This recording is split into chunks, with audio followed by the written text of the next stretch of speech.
పూర్తి వివరాలు చూసే ముందు మా ఛానల్ ని సబ్స్క్రైబ్ చేయడం మర్చిపోకండి.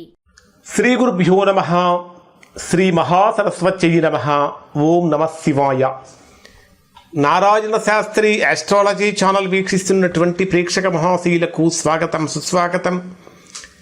ఈరోజు మనము 2025 సంవత్సరం నవంబర్ నెల 21వ తేదీ నుంచి 30వ తేదీ వరకు మీనరాశిలో జన్మించిన వారి యొక్క వ్యక్తిగత ఫలితాలు, రాశి ఫలితాలు ఏ విధంగా ఉన్నాయి, మీనరాశి వారి యొక్క ఫలితాలు, గోచారాలు ఏ విధంగా ఉన్నాయి, అలానే రోజువారీ ఫలితాలు ఎలా ఉండబోతున్నాయి, ఒకవేళ ప్రతికూలతలు కనుక ఉంటే ఎటువంటి పరిహారాలు చేసుకోవాలనే విషయం కూడా ఇప్పుడు తెలియజేస్తాను.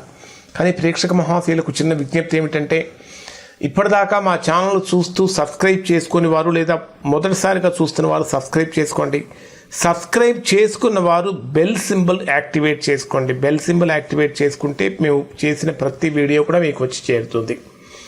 ఇక మీనరాశి వారికి ఫస్ట్ పాయింట్ ఒకటి చెప్తాను.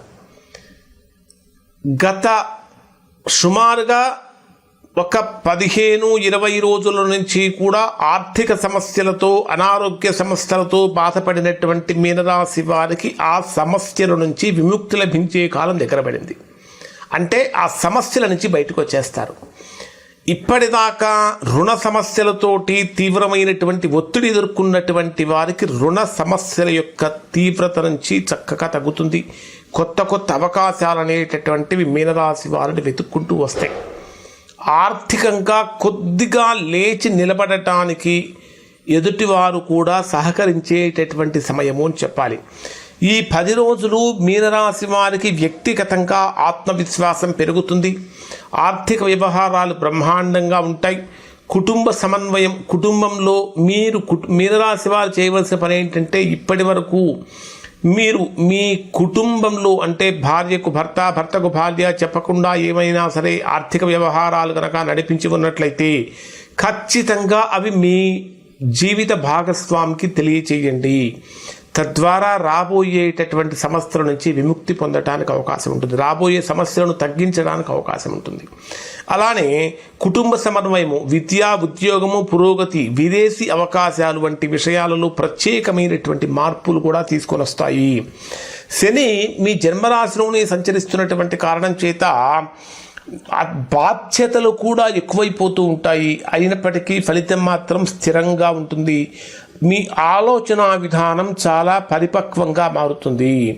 అలానే మీ జన్మరాశికి పంచమ స్థానంలో గురుడు వక్రంలో సంచరిస్తున్నాడు. పంచమ స్థానంలో గురుడు వక్రంలో సంచరించేటప్పుడు, పంచమ స్థానం అనేది సంతానానికి సంబంధించినటువంటి స్థానం కాబట్టి పిల్లల చదువుల విషయంలో మంచి ఫలితాలు పొందుతారు. కానీ వక్రంలో ఉన్నటువంటి కారణం చేత కొద్దిగా హార్డ్ వర్క్ ఎక్కువగా చేయాల్సి వస్తుంది. క్రియేటివిటీ లెవెల్స్ కొంచెం తగ్గే అవకాశం ఉంటుంది. అలానే మీ జన్మరాశికి 12వ స్థానంలో సంచరించేటటువంటి రాహు యొక్క ప్రభావం కారణం చేత ఆంతరంగిక భయాలు ఎక్కువగా మీనరాశి వారిని వెంటాడే అవకాశాలు ఉంటాయి. ఆంతరంగిక భయాలంటే ఆల్రెడీ మనం బిగినింగ్లో చెప్పుకున్నాం. అంటే మన జీవిత భాగస్వామికి ఏదైతే మనం చెప్పకుండా కొన్ని పనులు చేస్తూ ఉంటామో వాటి వలన కలిగే సమస్యల యొక్క తీవ్రత పెరగకుండా ఉండటానికి మీరు ఆ పని చేయండి అని చెప్పాను.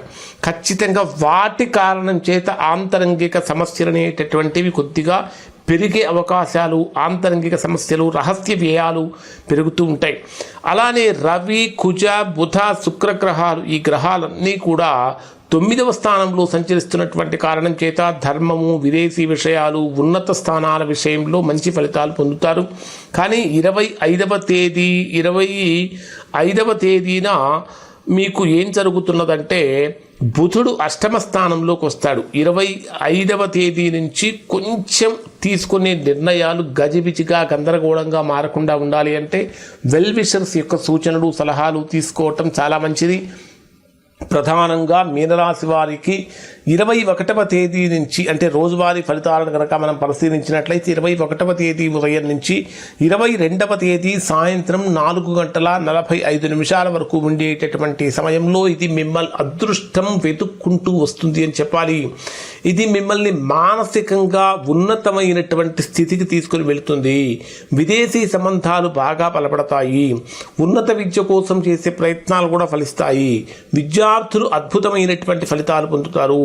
అన్నింటికంటే ప్రధానంగా ఇంటి పెద్దల యొక్క ఆశీర్వాదాలు మీకు కలుగుతాయి. కాబట్టి ఏదైనా రహస్యాలు ఇంట్లో వాళ్ళకు తెలియచేయాలి అనుకుంటే ఈ రోజు చాలా మంచిది. ఈ 2 రోజులు చాలా మంచిది. అలానే విదేశీ యోగం కోసం ప్రయత్నించే వారికి కూడా ఇది చాలా మంచిది. 22వ తేదీ సాయంత్రం 4:45 నుంచి 25వ తేదీ ఉదయం 4:25 వరకు ఉండేటటువంటి సమయంలో కెరియర్ వైజ్గా కనుక తీసుకుంటే వేగవంతమైనటువంటి పురోగతి మీకు లభిస్తూ ఉంటుంది. ఇంకా ఉద్యోగంలో మంచి గుర్తింపు లభిస్తూ ఉంటుంది. అధికార వర్గం నుంచి ప్రశంసలు అందుతూ ఉంటాయి. నిరుద్యోగులుగా ఉన్నటువంటి వారు చేసే ప్రయత్నాలు శీఘ్రంగా ఫలిస్తాయి అని చెప్పాలి. అవకాశం కోసం ఎదురు చూస్తున్నటువంటి వారికి శుభ సూచనలు కూడా కలుగుతూ ఉంటాయి. బాధ్యతలు పెరిగినప్పటికీ సత్ఫలితాలు కలుగుతూ ఉంటాయి. పని ఒత్తిడి ఉన్నా శీఘ్రమైనటువంటి విజయం కూడా కలుగుతూ ఉంటుంది. 25వ తేదీ ఉదయం 4:25 నుంచి 27వ తేదీ మధ్యాహ్నం 2:02 వరకు ఉండేటటువంటి సమయంలో ఇది మీకు బ్రహ్మాండమైనటువంటి ఇన్వెస్ట్మెంట్స్కి అనుకూలమైన సమయం అని చెప్పాలి. లాభాలు కలుగుతూ ఉంటాయి. ఆదాయం పెరుగుతూ ఉంటుంది. ముఖ్యంగా మిత్రుల ద్వారా సహాయ సహకారాలు పెరుగుతూ ఉంటాయి. ఆర్థిక స్థితి మెరుగుపడుతూ ఉంటుంది. వ్యాపారం చేసుకునేటటువంటి వారికి వ్యాపార పరంగా చాలా గొప్ప అవకాశాలు వెలుగుతూ ఉంటాయి. అలానే ఫ్రీలాన్స్ వర్క్ చేసేటటువంటి వారికి కూడా ఇది చాలా కొత్త కొత్త అవకాశాలు రావడానికి అనుకూలమైన సమయం అని చెప్పాలి. మిత్రులతో దురుసుగా ప్రవర్తించకుండా ఉండటం అనేటటువంటి చాలా మంచిది. అలానే దాదాపుగా కనుక పరిశీలించినట్లయితే అన్ని ఉత్తమమైనటువంటి ఫలితాలు పొందుతున్నారు. కానీ 27వ తేదీ మధ్యాహ్నం 2:02 నుంచి 29వ తేదీ రాత్రి 8:26 వరకు ఉండేటటువంటి ఈ సమయంలో అత్యంత జాగ్రత్తగా ఉండవలసినటువంటి సమయము. ఖర్చులు అనూహ్యంగా పెరిగిపోతూ ఉంటాయి. నిద్ర సమస్యలు కూడా కలుగుతూ ఉంటాయి. చిన్న చిన్న అజాగ్రత్తల కారణం చేత ఏర్పడే పెద్ద పెద్ద దుష్ఫలితాలను తొలగించుకోవాలంటే అజాగ్రత్త లేకుండా జాగ్రత్తగా పనులు చేయటం అనేది మీనరాశి వారికి ప్రధానంగా చెప్పదగినటువంటి సూచన. అలానే ఎవ్వరికీ చెప్పుకోలేనటువంటి మానసికమైనటువంటి వేదన కూడా ఇక్కడ మీకు కనిపిస్తూ ఉన్నది. మానసిక ఒత్తిడి అయితే దేవ ధర్మచర్యలు చేయటం వలన, అంటే దేవతలకి ధర్మబద్ధమైనటువంటి పనులు ఇవి చేయటం వలన మంచి ఉపశమనం పొందుతారు. 29వ తేదీ రాత్రి 8:26 నుంచి 30వ తేదీ రాత్రి వరకు ఉండే సమయం ఈ 2 రోజులు కూడా బ్రహ్మాండమైనటువంటి ఆత్మవిశ్వాసంతో తొణికిసలాడుతూ ఉంటుంది. అంతర్గతంగా ఉన్నటువంటి శక్తులన్నీ కూడా బయటకు వస్తూ ఉంటాయి. శారీరక శక్తి కూడా మెరుగుపడుతూ ఉంటుంది. కొత్త నిర్ణయాలు తీసుకోవడానికి ఇది మంచి సమయం అని చెప్పాలి. అందరినీ కలుపుకొని పోవడానికి కూడా ఇది చాలా మంచి సమయం అని చెప్పాలి. కుటుంబంలో కానీ, ఉద్యోగపరంగా కానీ, ఆర్థికంగా కానీ అన్ని రకాల శుభ ఫలితాలు ఇక్కడ మీకు కనిపిస్తూ ఉన్నాయి. అన్నిటికంటే ప్రధానమైన విషయం ఏమిటంటే మాటకు విలువ పెరుగుతూ ఉంటుంది. 27, 29 ఈ 2 రోజులు, ఈ 3 రోజులు 27, 28, 29 ఈ 3 రోజులు కూడా మీకు అత్యంత ఇది ప్రతికూలమైనటువంటి కాలంగా చెప్పాలి. ఈ రోజులలో తీసుకునే నిర్ణయాలు గొప్ప ఫలితాన్ని ఇవ్వవు. ప్రతిరోజు మీరు చేయవలసినటువంటి అద్భుతమైన పరిహారం ఏమిటంటే ఓం శ్రీ గురవే నమః అనేటటువంటి మంత్రాన్ని 54 సార్లు కానీ 108 సార్లు కానీ పారాయణ చేయటం చాలా మంచిది.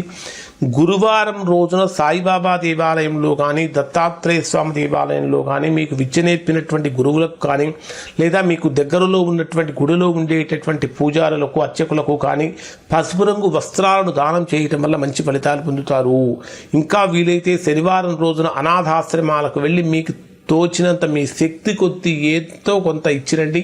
తద్వారా మంచి ఫలితాన్ని పొందుతారు. ఇవి మీనరాశి వారికి సంబంధించిన ఫలితాలు. కానీ ఇప్పుడు చెప్పిన ఫలితాలు 90% మందికి 90% వర్తిస్తాయి.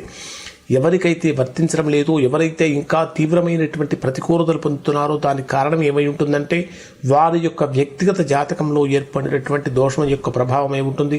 అటువంటి సందర్భంలో ఒక్కసారి మీరు మీ యొక్క వ్యక్తిగత జాతకాన్ని విశ్లేషణ చేయించుకొని దోషం ఎక్కడుందో తెలుసుకొని దోష నివారణ చేయించుకుంటే సత్ఫలితాన్ని పొందుతారు. ఇవి మీనరాశి వారికి సంబంధించిన ఫలితాలు. శుభం.